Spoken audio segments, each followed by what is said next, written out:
Hello guys, நம்ம ஒரு நல்ல அப்டேட் தான் காய்ஸ் வந்திருக்கோம். இப்போ வாங்க அந்த அப்டேட் என்னன்னு சொல்லி பார்க்கலாம். பார்த்தீங்கன்னா ஒன்றும் இல்லை காய்ஸ்,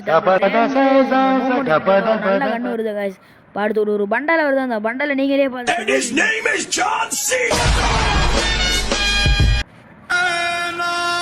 பார்த்துருப்பீங்க. என்னடா பண்ணி வச்சிருக்கீங்க அப்படின்னு மாதிரியே இருக்குது.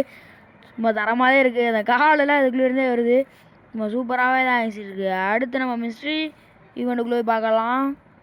என்னடா டே 90% லக்கில் சும்மா சூப்பராக இருக்குது காய்ஸ். உள்ளே என்னென்னமோலாம் கொடுத்து வச்சுருக்காங்க. இதே நம்ம சர்வில் எப்படி கொடுப்பாங்களா காய்ஸ். இங்கே பாருங்க, எம்மோட்டெல்லாம் அரட்டி விடுது. வாங்க அதை ஸ்வைப் பண்ணி பார்க்கலாம் ஒன்று ஒன்று எப்படி இருக்குன்னு சொல்லி. டேய் ரோஸ் அமௌண்ட், இதை நம்ம சர்வரை நினச்சி பார்த்தா இப்படி தான் காய்ஸ் இருக்குது. சரி காய்ஸ், நம்ம சர்வர் அப்படி தான் காய்ஸ். பாய்.